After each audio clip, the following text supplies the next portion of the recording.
Bismillahirrahmanirrahim. Assalamualaikum warahmatullahi wabarakatuh.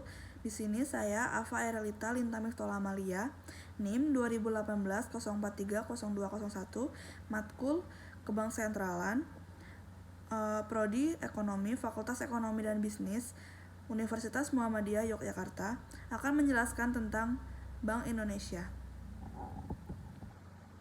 Status dan kedudukannya. Lembaga negara yang independen. Babak baru dalam sejarah Bank Indonesia sebagai bank sentral yang independen dalam melaksanakan tugas dan wewenangnya dimulai ketika sebuah undang-undang baru, yaitu UU Nomor 23 Tahun 1999 tentang Bank Indonesia.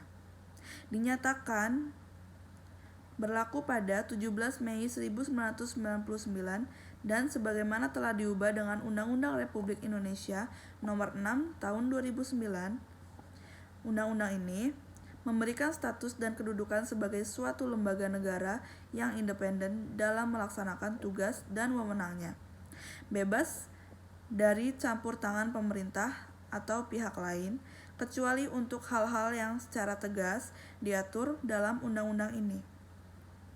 Bank Indonesia mempunyai otonomi penuh dalam merumuskan dan melaksanakan setiap tugas dan wewenangnya, sebagaimana ditentukan dalam undang-undang tersebut.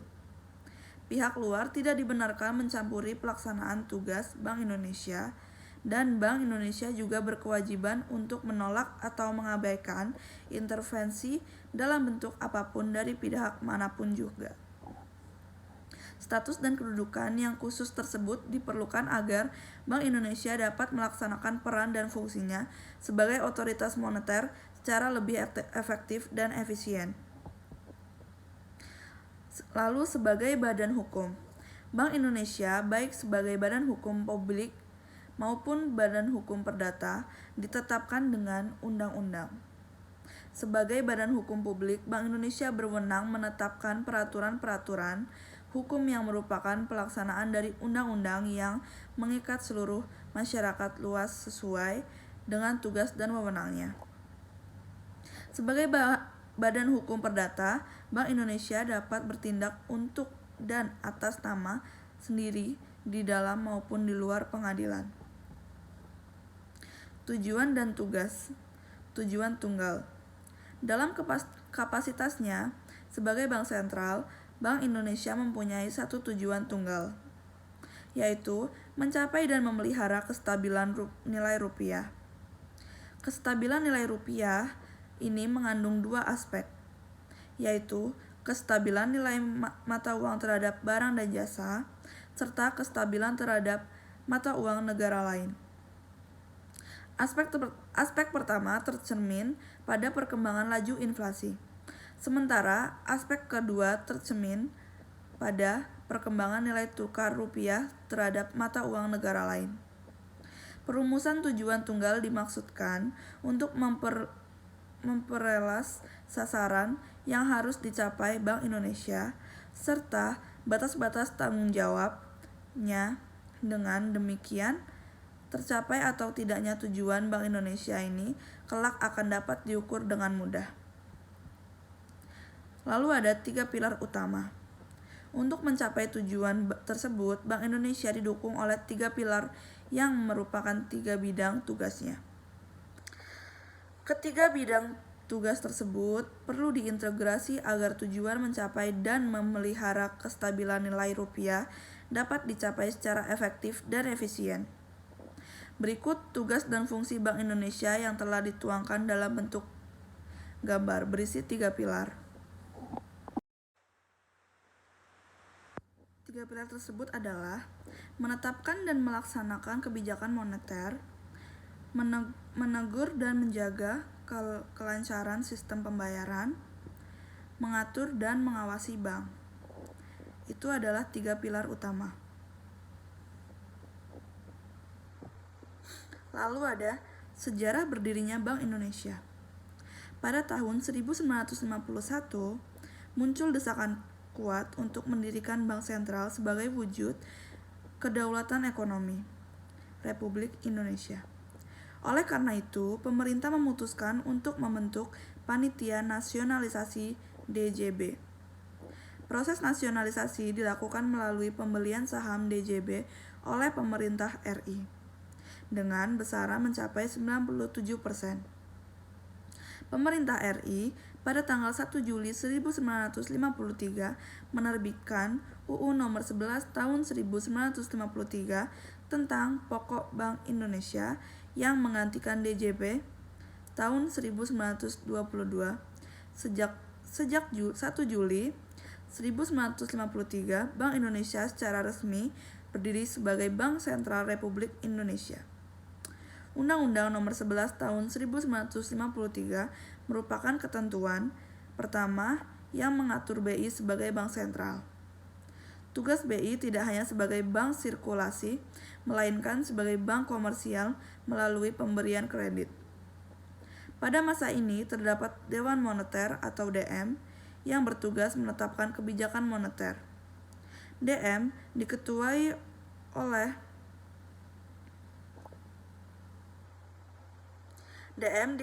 Menteri Keuangan dan anggota Gubernur BI dan Menteri Perdagangan.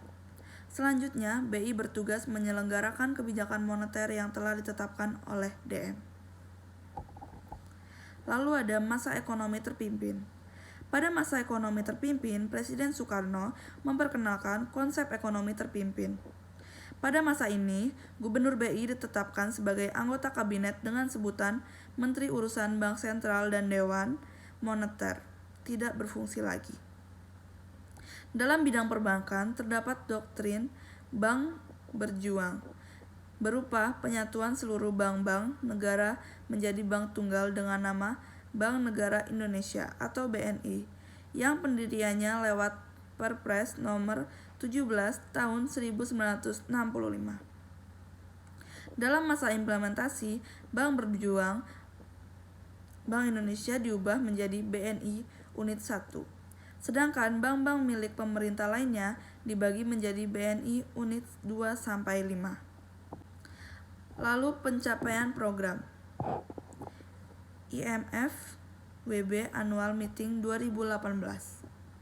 Indonesia telah terpilih sebagai tuan rumah IMF WB Annual Meeting 2018 atau AM 2018. Pertemuan ini merupakan pertemuan terbesar dunia dalam bidang ekonomi dan keuangan yang menghadirkan gubernur bank sentral dan menteri keuangan dari 1.809 negara anggota serta sektor privat, akademisi, NGO, dan media.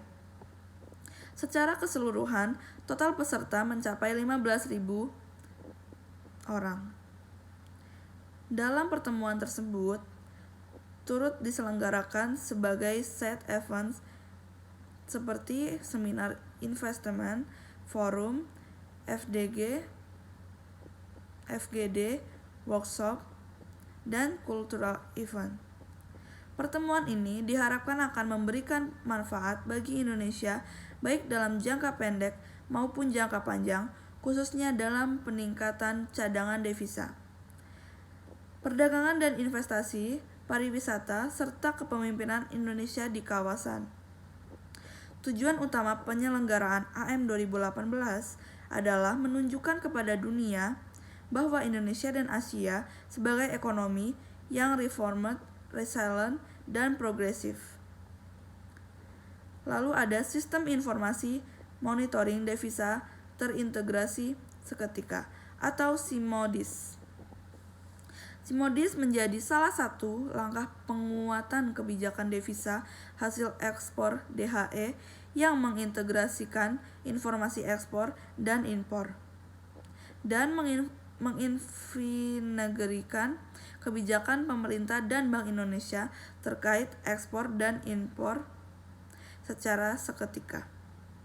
Secara teknis, SIMODIS akan mengintegrasikan aliran dokumen, aliran barang, dan aliran uang melalui dokumen ekspor dan impor dari Direktorat Jenderal Bea Cukai atau DJBC dan data NPWP dari Direktorat Jenderal Pajak atau DJP dengan data incoming ekspor dan outgoing impor dari Financial Transaction messaging system, dan bank devisa. Melalui integrasi ini, si Moody's akan mampu menyediakan informasi ekspor dan impor Indonesia yang komprehensif dan baik bagi Kemenku dan BI. Ada juga penguatan operasi moneter syariah melalui penerbitan sukuk BI. Perluasan underlying aset penerbitan sukuk Bank Indonesia atau SUKBI yang kini dapat menggunakan sukuk global yang dimiliki oleh Bank Indonesia sebagai underlying aset suk BI. Selain itu, terdapat penyempurnaan terhadap akad fasilitas simpanan Bank Indonesia Syariah atau FASBIS sesuai dengan opini dari Dewan Syariah Nasional Majelis Ulama Indonesia atau DSN MUI yang semula menggunakan akad wadiah menjadi akad jualah. Ketentuan mulai berlaku pada 29 April 2019. Lalu ada pendalaman pasal Indonia atau Indonesia Overnight Index Average Domestic Non-Deliverable Forward atau DNDF. Bank Indonesia menerbitkan ketentuan mengenai transaksi DNDF dalam rangka mendukung upaya meningkatkan stabilitas nilai tukar rupiah, mempercepat pendalaman pasar valuta asing domestik, dan memitigasi risiko nilai tukar rupiah. Penerbitan ketentuan ini ditunjukkan untuk memberikan alternatif bagi pelaku ekonomi dalam melakukan lindung nilai di pasar valuta asing domestik, melengkapi instrumen lindung nilai yang sudah ada saat ini. Saat ini juga dimaksudkan untuk meningkatkan keyakinan bagi eksportir, importir, serta investor dalam melakukan kegiatan ekonomi dan investasi melalui kemudahan transaksi lindung nilai terhadap risiko nilai tukar rupiah.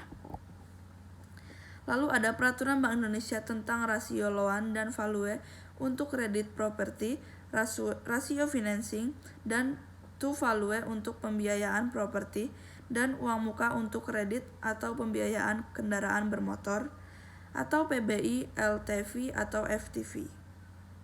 Dalam rangka mendorong berjalannya fungsi intermediasi perbankan yang seimbang dan berkualitas dalam mendukung pertumbuhan ekonomi nasional dengan tetap menjaga stabilitas sistem keuangan, Bank Indonesia memutuskan untuk menerapkan kebijakan makroprudensial yang lebih akomodatif di sektor properti melalui yang pertama, penyesuaian rasio to value atau LTV untuk kredit properti atau KP, serta rasio financing to value atau FTV untuk pembiayaan properti atau PP. Yang kedua ada penyesuaian jumlah maksimum fasilitas KP atau PP untuk pemilikan properti yang belum tersedia secara utuh atau inden. Penyesuaian pengaturan tahapan dan besaran pencairan KP atau PP untuk pemilikan properti inden. Sekian dari saya, hanya itu yang bisa saya jelaskan. Kurang lebihnya saya mohon maaf jika ada salah-salah kata. Terima kasih.